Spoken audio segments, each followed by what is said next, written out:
Uh, Let me see. First, I ask anyone who's not in their underwear or otherwise inappropriate, please put on your camera if you can. I realize not everyone can.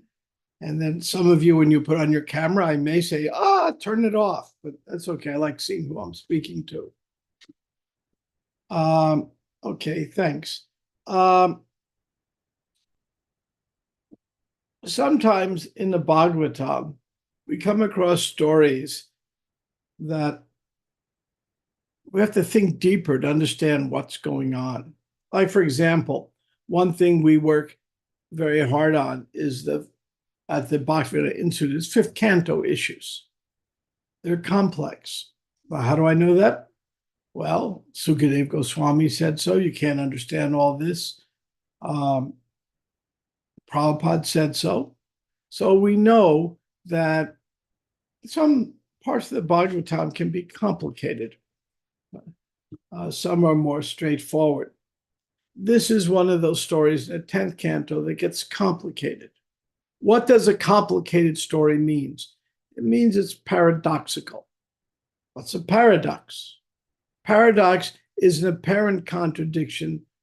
That's not really one. It can be resolved, but you have to think deeper. So that's what we're talking about when we get to this particular story, because in one sense, it's very usual.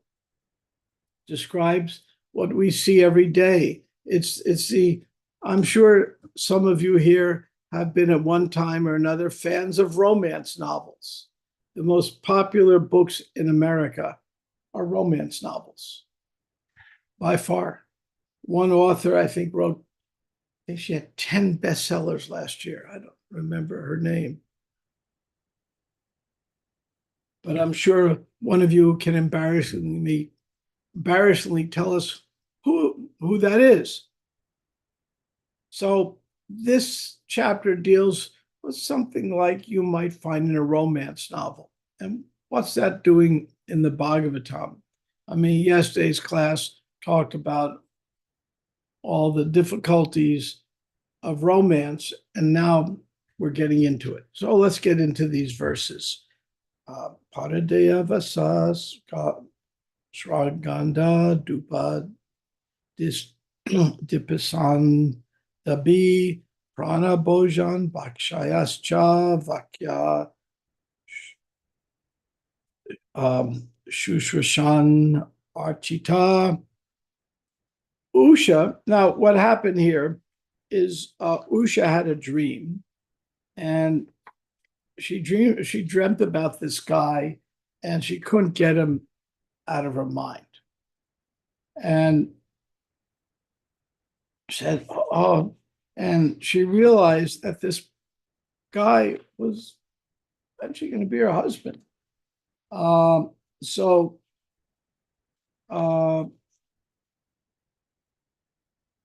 Usha told her girlfriend Chitralekha what happened. Now, Chitralekha had mystical powers, and she brought the son of Pradyumna, that makes Aniruddha, the grandson of Krishna, to her private quarters where men are forbidden. Now, her father was Bana, or also known as Banasura, who was a great fighter with 1,000 arms, even some mystical demigod type fighter. He had received these boons from Lord Shiva, but that's a whole other story. So in this verse, Usha worshipped Aniruddha with faithful service, offering him priceless garments. I always wondered, how did she have men's garments in the women's quarters? It never says that part, but again, her friend Chitralekha had mystical powers, along with garlands, fragrances, incense, lamps, sitting places, and so on. In other words, this is how you receive somebody. It's very interesting, the culture here, because even if an enemy would come to your house in this particular culture, you would receive that enemy with gifts and garlands and fragrances and sitting places and so on. She also offered Aniruddha beverages, all types of food, and sweet words. As he thus remained hidden in the ladies' quarters, Aniruddha did not notice the passing of days, for his senses were captivated by Usha, who was amazingly beautiful, whose affection for him ever increased. In other words, there are different ways of, I think 5 ways, I don't remember them all, in the in this Vedic worldview of getting married. And uh, one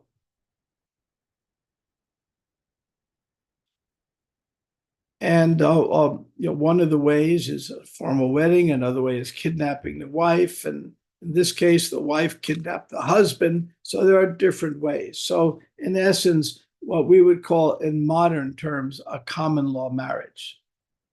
But the female guards, who weren't very stupid, I'm reading now, the female guards eventually noticed unmistakable symptoms of romantic involvement in Usha.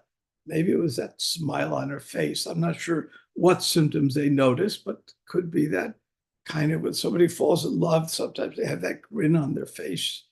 I'm sure all of you have seen it, and a few of you have grinned here and there.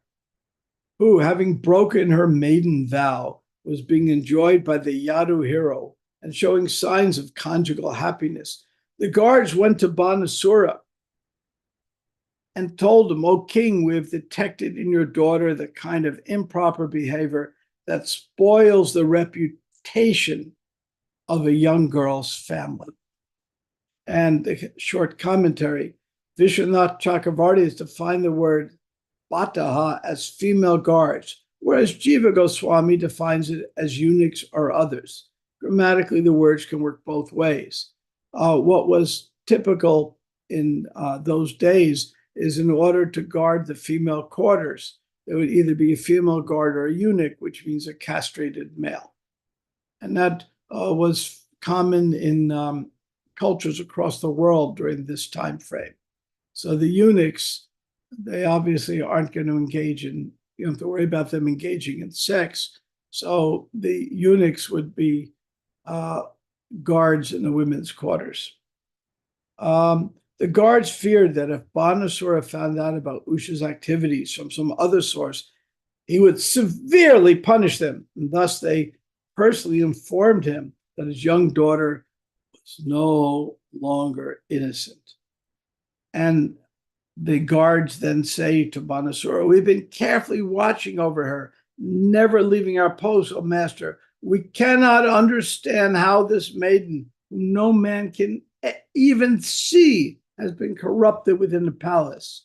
And the purport, the acharyas explain that the word anapayabi can mean either never going away or never diluted. So if we take the alternative reading, the guards refer to Usha as she whose wicked girlfriend has been sent on a mission. In other words, Chitralekha brought back a man. So Banasura then rushes with his soldiers and captures Aniruddha. Then later on, there's a big battle, and Krishna fights Banasura. So at one level, the whole reason this happened is so Krishna can fight Banasura, and Banasura was eventually given certain benedictions. So we can see this as some kind of pastime. But at a different level, it's one of the 5 ways that marriages are authorized. I'll tell a story that may be useful to some of you. And this story brings us back to where you are now, New York, 1973. Was anyone on this call going back, to 1973 and being in New York ISKCON? I don't think so. So something interesting happened then. And it changed my view of a lot of things over time. many interesting things were happening. That it was the most exciting time, and Prabhupada would come to visit and all. But something sociologically happened. I'll tell you what happened, and then we'll give an explanation for it. Prabhupada started calling for devotees to come to India in 72, 73. Had bought land in Mayapur, just bought land in Juhu, and had land in Vrindavan. Most of the devotees were all Western, very few Indian devotees. And so Prabhupada said, I need devotees to come to the West, to East, I meant. So devotees came to India, and the first wave, around 73, started coming back to New York. When they came back, something radically changed. Anybody guess what changed? The way men and women dealt with each other. I'll give a hint. Anybody can guess what happened? Speak up. There's no wrong answers. There is a right answer, though. Anybody want to just unmute and tell me what you think happened? First wave of devotees who had been in India up to a year came back, and the relation between men and women in the temple changed. I watched it. And I was living outside. I was married and living outside, so I could observe things that from a distance that people inside might not even notice that much. They became romantically involved? Why? Because in India, they were in a foreign country away from family and home, so they only had each other, as opposed to here, they would have. No, I'm talking about when they came back to New York. That didn't happen in India. Very little romance in India. Say again? Did they start treating women unfairly? Yeah. They started treating, they saw Northern Indian culture, which is highly influenced Islamic. And we started having separation of men and women, over separation. Now, too much mixing is very dangerous. We all know that, butter and fire. But before that time, men and women, as Prabhupada would say, boys and girls would pile in a Sankirtan van and travel, sometimes even just touching each other, because they're crowded in a van, and there was virtually no affairs, no violating of the regulative principles. People just got along in the temple room. It would be women on one side, men on the other, but both up front. And when they came back from India, things started changing. And what started changing is women in the back, and women have to cover their heads even more, though in India, most parts of India, women don't do that, but Northern India, they did. And then there were more affairs.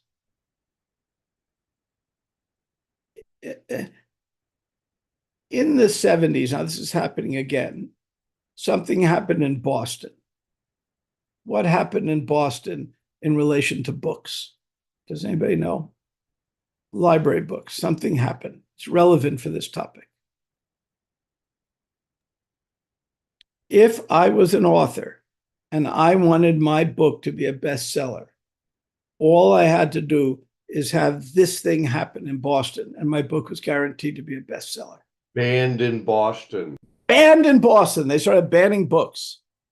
They said, you shouldn't be reading these books. Catcher in the Rye has too many nasty things in it, and going on like that. And as soon as a book was banned, it became an immediate bestseller. In fact, an author's greatest joy would be to have his book banned in Boston. I mean, why, when in the Soviet Union times, we were sneaking books behind the Iron Curtain. And what helped make the book so popular is not only the great value found in Prabhupada's books, but because they were banned by the Soviets, people wanted them even more. And so there's a balance. If something is over restricted, it makes our mind think of it. We had the story of the two yogis. And these are two brahmachari, very strict brahmachari monks were traveling, and they came to a river. And when they got to a river, they had to cross it. And the water was up to their neck. And there was one lady who was shorter who couldn't cross the river. And she was just stranded there. So one monk says, "You jump on my shoulders, I'll carry you across the river." So he carries this lady across the river, puts her down, and then goes on. And by the end of the day, the other monk who was with him says, "My God, I've been thinking of it all day. You carried a woman on your shoulders and you're a brahmachari monk. What have you done?" And the first monk who carried the woman says, "She was on my head for about 2 minutes, and she's been on your head for 10 hours. That's the issue. So if we are overly promiscuous as a society, it creates ruination. That's one of the best arguments Arjuna gives it in the second chapter of the Gita of, why not fight? Because no one will be protecting the women and it'll create all kinds of chaos. So if we're overly promiscuous society, that's very harmful. If we are also a society that is super hung up, women are this or that, we end up like these two monks. And the one who was thinking of the woman all day, and the one had the woman on her head just for a minute. So that's one of the lessons here. So inside this part of the Bhagavatam, we have stories of kind of what appear to be ordinary romance. Of course, these are special characters, and here this is all a setup so Krishna can rescue his grandson and fight Banasura and liberate him. Ultimately, there are pastimes here, but it's also showing that there's a certain normalcy among people. So the Bhagavatam is, I'm going to say something very radical now. I'll pause for a moment. The Bhagavatam and the Gita are very Buddhist-like. Huh? What did I just say? What's one of the main advocacies of the Buddha? It's called the middle path. It's like the three bears. You had the porridge that was too cold, the porridge that was too hot, and the porridge that was just right. I think you all know the stories of three bears. If not, I recommend you read it to your kids. And the idea is the middle road. So we find that sometimes when people read certain cantos of the Bhagavatam, especially the 9th canto, people get all upset. Women are so characterized, some of the women, as pretty petty and catty-like in various ways. But when you read other parts of the Bhagavatam, the men can be characterized as stupid and like even Kunti and Draupadi philosophically defeated their men in argument. So you have the other side. So I find the Bhagavatam is an equal opportunity basher. It will bash the false ego nature of men sometimes. Other times it will bash the false ego nature of women. But it's an equal opportunity basher, as it should be. If somebody wants to pull out some quotes, they can make the race of men look bad, the race of women look bad. But you have to always look at the Bhagavatam in context. Now, how did I come across that deeper understanding? I was in Vrindavan about 7 years ago, and one devotee, Western lady, came to me very upset on the 9th canto because it had not characterized women in a very positive way. So I happened to run into Vaisheshika, who you've all just had the pleasure of hearing in New York. And I said, Vaish, help me with this. How do you deal with the 9th canto? And he said, the method of understanding the Bhagavatam is not to quote a verse.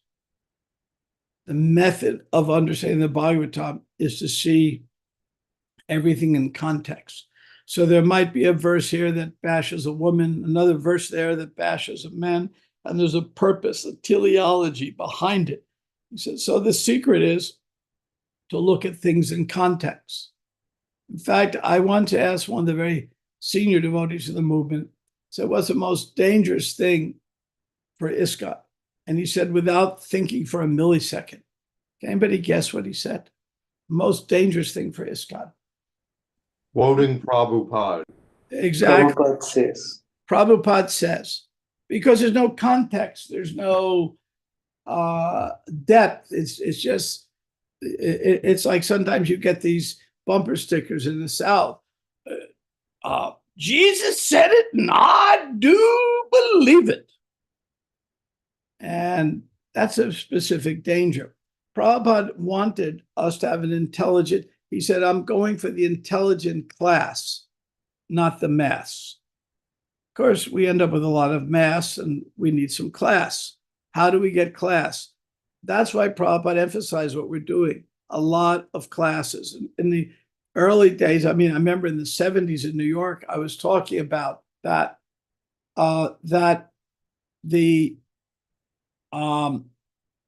there were classes, morning classes, evening classes, afternoon classes all day. And because Prabhupada really wanted to educate us, the first time I went to the Brooklyn Temple, I was looking, I'd heard the devotees chanting 68 New York. And I said, I got to find out what this is about. So finally, you couldn't Google an address. Finally, after many months, I found out they were at 26 Second Avenue. So I went there. But they just moved to 61 Second Avenue. And at that time in the movement, they had not yet invented the sign you put on the door, we have moved. It hadn't been invented yet. It was an invention to come much later. Then finally, months later, found out they're at Second Avenue, just walking distance from 26. Went there and they'd moved to Brooklyn. And again, I didn't know an address. Finally, I found the temple. I said, I got to find out what this is about. I walked in, the strong smell of incense, a very strange, different land. And I said, I like one of your books. And they gave me the only book they had available then for sale. Can anybody guess what that was? The Krishna book? No, it hadn't been out yet. This would be a Bhagavatam. very hard one to guess. Okay. First canto of Bhagavatam? There weren't any in the West. They only, Prabhupada brought with him whatever he had brought, but they hadn't printed anything but small books like The Lord in the Heart from the first canto. They printed just a few small, and that hadn't even been done yet. What was the first book that was available that time in the temple? It could be very surprising to all of you. Back to Godhead. That was there. That's true. But let's say a book, not a magazine, but that's true. You got that right. Easy Journeys to Other Planets. That had been printed in the late 50s, but was not available in America at that time. Good guess, though, Henry. Very good. Very good. Anybody want to guess? This is a thick book. I'll give you a hint. Rupa Goswami. Nectar of Devotion. Yeah, imagine Nectar of Devotion is the very first book you ever got. I took it home. I said, this book is going to tell me the answer of what this is all about. And I started reading it. I said, well, wait, I must be holding it upside down. I had no idea what I was reading. Wait, I'm holding it sideways. Something's wrong here. It's an intimate book. It's a book for internally for the devotees for the most part. It's not so much an external book. But that's all they had. You know, take a book. It's valuable. I took it. Probably still have it. Smelled like incense for the next 10 years. But it took me a while to understand what it's about. So books like that have some intimacy for, they're giving us something about intimate pastimes of Krishna. It allows us to enter into a very deep world. But in order to enter that world, we have to first bring ourselves to a higher platform of goodness. That's what Krishna says in the Gita. You know, from goodness, knowledge comes. So But at that time in the temple, there was that book, even though it gets into very intimate topics, the devotees were mature enough to handle it. And like I said, there was very little tension between men and women. We just brothers and sisters getting along. When the first wave came back from India, then I watched it. Then this tension began. So it's natural to have some kind of sexual tension.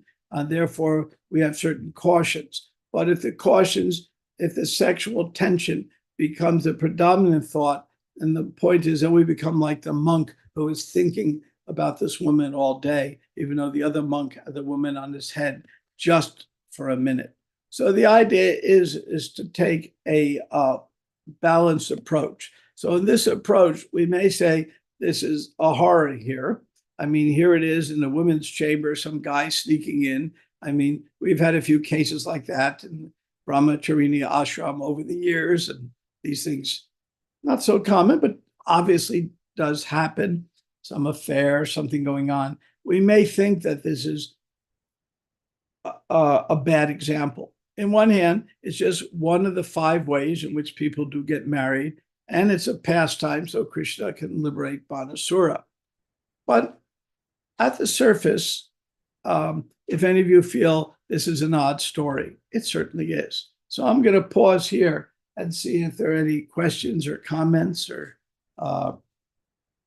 especially questions on these difficult topics. And if there's no question on this topic, then we can go to other topics. And then I will have a paid commercial announcement. You'll see. Any questions? Temple room, Jenny. Yes. Prabhuji, thank you so much for your class. Just wondered if you could explain, you say it's one of the 5 ways that one gets married. Is that because of the kidnapping, or is that something else? I'm not sure that detail. I mean, it's a fair question. I just don't know.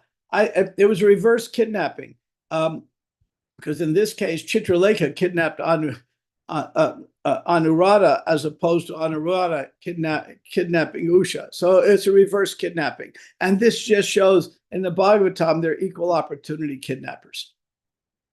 It can go both ways.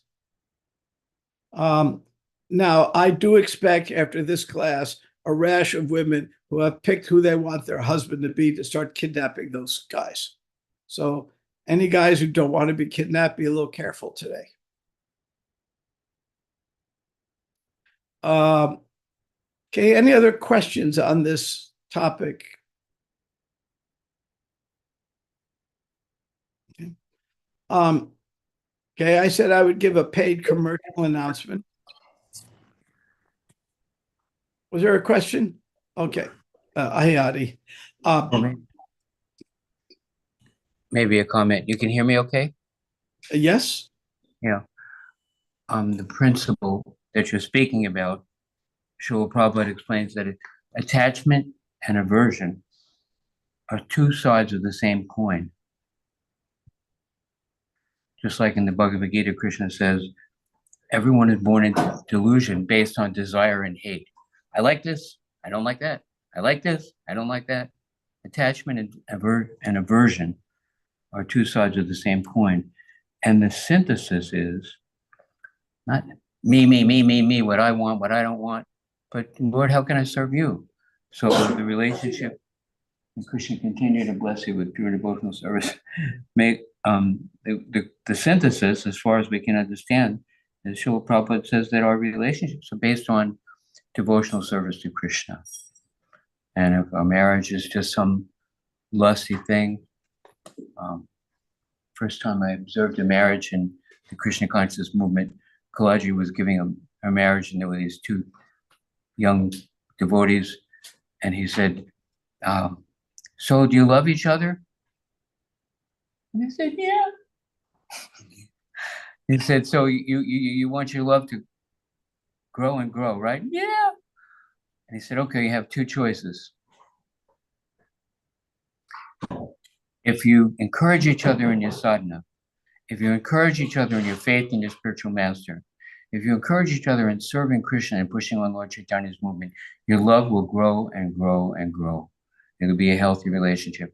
But if all you do is facilitate each other's sense gratification, then gradually you lose respect for each other, you lose respect for yourself, you'll fight like cats and dogs, and you'll be miserable. All right, let's have the marriage. That was the whole class. So that's me. I like this, I don't like that is like one way we can go. Well, Lord, how can I serve you? And then all our relationships are harmonious and palatable with Krishna in the center. Anyway, just trying to repeat what we heard from Prabhupada. Very well said, Adi. Very, very well said. The real secret of marriage, I've been married, 50 some odd years. The real secret is husband thinks how to serve the wife thinks how to serve the husband. The marriages that don't work very well is one thinks, what am I going to get from the other? Not how can I serve? Ultimately, we're all servants, and marriage is an opportunity for us to really learn that we're servants. And it is a way to not increase our false ego. It's a way to lower it. So I'll give you a song. I've played this one time before, but give you a little entertainment here. You're entitled to a little entertainment. Okay. Share screen, please. Goes along with the theme today. Okay. Let me see. DJ Brahmatirtha Prabhu. Always. Do I have permission? Yeah, you should be able No, I to. don't. Host disabled participant. Oh, share. hold it. Yeah. All right. Okay, I got it now.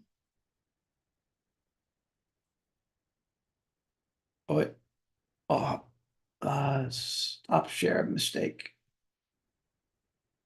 Okay, try again. Yeah, now I can do it. Okay.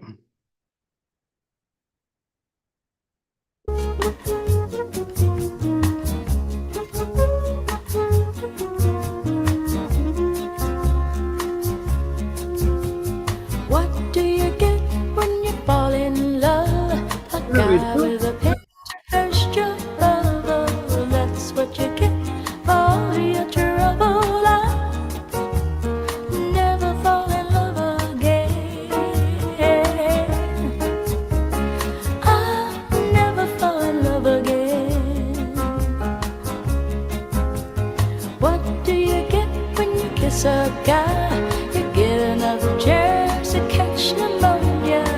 Then you do, and never fall,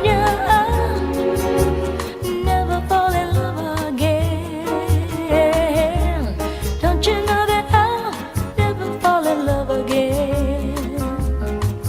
Don't tell me what it's all about, 'cause I've been there and I'm glad I'm out of those chains that bind you. That is why I'm here to remind you. What do you get when you fall in love? You only get lies and pain and sorrow. So for at least until tomorrow, I'll never fall in.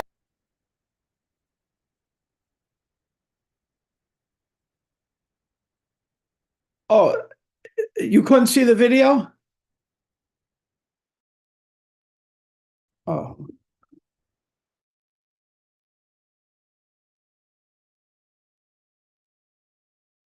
Couldn't see the video? Could you hear it? Yeah. Oh, I had the video shown. Oh, it had all the lyrics showing. Well, you could hear it then. Sorry about that. I didn't see the chat. Oops.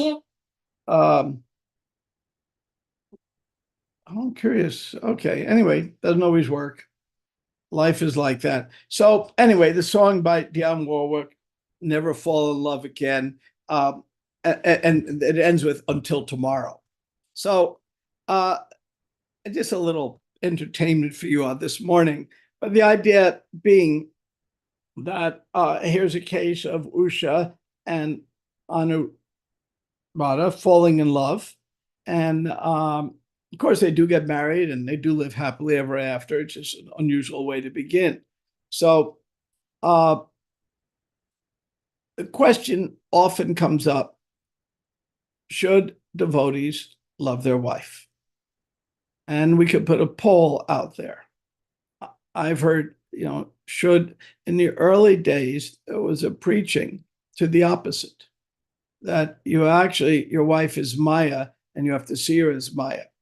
And or your husband's Maya, you have to see him as Maya. And when you do that, not only you lose the one thing that makes marriage work, the one factor that makes all relationships work. It's a factor that the famous Aretha Franklin talks about in her most famous song. What's the one word that makes marriage and all relationships work? Respect. So if we're not respecting, if we lose respect, things do not work. Husband, wife, friends, respect comes from trust. Trust is something you build up over time. You don't build up trust in just a few seconds, but you break trust very, very easily. Does anybody know the story of the Japanese teacups and trust? Anybody know that story? Raise your hand if you know that story. Okay, Prashant knows it. Nobody else. I'll tell the story. In Japan, relationships are very valued. It's a very homogeneous society. Also, teacups are valued, though I don't think they call them China, made of China. Anyway, but teacups are very valued. And when a teacup breaks, there's a ritual. And the ritual goes like this. There's a Japanese name for it. I don't remember the name now. And the ritual goes like this. The teacup is put together very meticulously with an epoxy, and the epoxy is embedded with gold flakes. So it may take a whole day to carefully, kintsugi. Thank you, Prashant. It may take a whole, now I know I didn't remember that. It may take a whole day to put it together. And when a cup is put together, it is now much more valuable than before it broke because it's embedded with gold flakes, and it's much stronger because it has this epoxy in it. So that's the idea of relationships. They takes a while to build up trust, and then when it breaks, you have to work hard to put it back together. But if you do, it becomes more valuable than before it broke. So that's kind of the, it's a very useful analog for me, especially in days I was doing mediations because I was dealing with broken relationships. And the only thing that can ultimately hurt our movement is internal strife. Nothing else can do that. And when there's internal strife, it's a matter of how to rebuild relationships. And it requires hard work. That it's never easy, just like putting together that teacup. So I often think of that metaphor. But now we only have a few minutes left. I want to give my paid commercial announcement. If you read ISKCON News of yesterday, there is an article about the Bhaktivedanta Institute, the largest conference in the world on consciousness and science, has been going on for 30 years, and this was the 30th anniversary this last April. For the first time, we were not only attending, we've attended before. 5 of our devotee PhDs were speakers at this conference. That's huge. And then David Chalmers, some of you may have heard of him. He's a very, very famous NYU philosopher who coined the term a few decades ago, the hard problem of consciousness. What is consciousness? So David Chalmers, very famous, gave the keynote address at this conference. And in the keynote address, he's reflecting on 30 years since 1994 of this conference. He says, we've been doing this 30 years. There's about 700 scientists there. It's the biggest one. Fellow who runs it, turns out, is very, very friendly to devotees. So that turned to be useful. And when David Chalmers began his talk, he says, now I'm speaking at our 30th anniversary. But I want you to know where my journey of consciousness begun. And this knocked those of us who are listening off our chairs. He said, my journey to conscious began 34 years ago at the Bhaktivedanta Institute Conference, 1990 in San Francisco. So that's where I begin my journey, trying to understand that consciousness is not a physical emergent property from the brain. It's something different. And that was even 10 years ago, a radical proposition. Now at this conference, one of the philosophers was lamenting because he's a non-physicalist. He was saying, I used to be on the outskirts. I was an outlier because I said consciousness is not an emergent property of the brain. Now I've become mainstream. What went wrong? So there's a sea change going on. That was my paid commercial announcement about the Bhaktivedanta Institute. We'll pause here. There's only a few minutes left. Any questions or comments on this kind of difficult topic we have today? When something breaks in the relationship, can we blame the other party? Can we say that they are in Maya because they're not chanting sufficiently? Or we should always take the blame and try to. Oh, I think it's always the other guy's fault. But that's not a good way to look at it. Now, generally, when a devotee does not see himself as a victim, whatever we're getting is way less than we deserve. That's how we look at it. So if somebody disrespects me, I should tolerate it. If somebody would disrespect my friend, I don't tolerate it very well. So it depends on who's getting disrespect me. I mean, on the internet, people say all kinds of crazy things. You just have to put up with it. But if somebody would disrespect my friend, I take that very seriously. That's how I look at it. So it's not our ego. Yet, if we have a little shatra in us, we don't want our friends to be disrespected. That's how I look at it. Others may look at it. Others who are more brahminical may look at it a little more even-keeled than I might. Okay, any other questions or comments? We greet the deities in about a minute or so. Any question? Very intelligent question. Can you hear me? Yes. Very intelligent question. And Srila Prabhupada explains that devotional service is the life of the soul. Devotional service is the solution for all problems. And even if there's a disagreement, if devotees are disagreeing about how to serve Krishna, that's transcendental disagreement. Nothing selfish. So as long as we're thinking how to please Krishna, even if it seems that there's some difficulty and some controversy, we won't lose respect for each other and we won't lose respect for ourselves because we're not selfish. We're trying to please the Lord. Right? This is what Srila Prabhupada told us. Anyway, glory to Prabhupada. Sorry to talk so long. No, that's fine, Adi. There's always going to be disagreements. The first time I met Prabhupada, I wasn't at all a devotee. I was just in Calcutta before I met Prabhupada at Mayapur. I met him some months earlier, briefly in Calcutta. And I walk in the room. Somebody said, would you like to meet Prabhupada? I went to the temple, still the same Calcutta temple. I was just a high school teacher, happened to be visiting Calcutta. And I walk in the room, and there's Prabhupada sitting there. And there's two devotees in the back of the room arguing. And so Prabhupada asked me if I had a question. I really asked a stupid question, which made me, when I met Prabhupada again, I said, I ain't gonna go down that stupid road again. So, but that's another story. But what struck me is the people in the back of the room were arguing, and their guru is sitting there thinking, they're saying their guru is as good as God. How could they be in the back of the room arguing? Why don't they just go to Prabhupada and ask him? I remember that so clearly. And I wondered what really happened here. I'll tell you what really happened. This one devotee was former sannyas now, was having spiritual trouble. So he was arguing with someone else, and he was about to leave. He wasn't going to make it in his ashram. And in those days, people didn't know how to exit an ashram gracefully. And he didn't want to approach Prabhupada, and Prabhupada didn't intervene. Now, could anybody guess they're arguing in front of Prabhupada why he did not intervene? And I've seen this happen more than once. Anybody guess why would Prabhupada not intervene?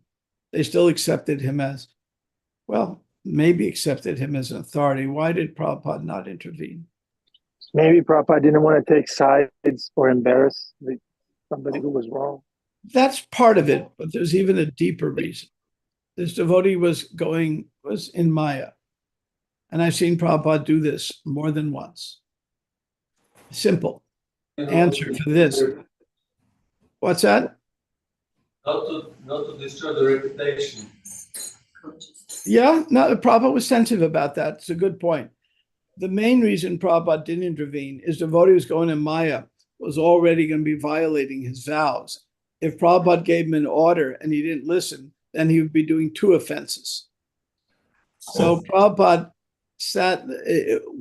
didn't want devotees to commit more offenses to the guru. He says, if you're going to commit offense by breaking your vows, at least I'm not going to give you a direct order, which you now defy, so you have 2 offenses. So Prabhupada was in that way being merciful. And later on, I understood what was going on. That time said, if these people are telling me that Prabhupada's a guru, why would they even argue? Just ask him. So it was like a dramatic moment for me of understanding how Prabhupada works brilliantly. Okay, I think it's time. It's 8:02 now. So I think it's that time. I thank you very much for listening. And I wish you all a happy day. Hello. Thank you, Hare Prabhupada. Jai.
Did you start digging again a little bit? Huh?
Govinda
Okay. Thank you, Janitai Prabhu. Okay, this was the class. Be nice to your spouse. It's a good takeaway. That's my takeaway every day. Be nice. Whoever you're dealing with, be nice. Don't think that whatever you cause in other people's life is Krishna's arrangement. That's one way to apply that principle. Yeah, be nice. Be patient. Be tolerant. Somebody is tolerating you, and everything will be all right. If we just remain humble and sober at all times. And the main thing is to regularly tune into the Bhagavatam, hear from good devotees like Brahma Tirtha and Bhima Prabhu. Yeah, also good devotee. All right. Anyone wants to say anything before we wrap it up? I'll never fall in love again. Yeah, I'm gonna play that song in the class. That's a cool song, Diane Warwick. Yeah. Okay. Hare Krishna, Hare Rama. We love you. We need you. Have a wonderful day. Whatever you break, fix it. Be nice. Yeah, it's life. Life is like that. We don't walk away from broken things. We try to fix. And Krishna will do his part. We do our part. It's tiny. Krishna will do his part. It's big. Krishna can make things happen quite wonderfully. All right. Hare Krishna. Goodbye. Have a good day.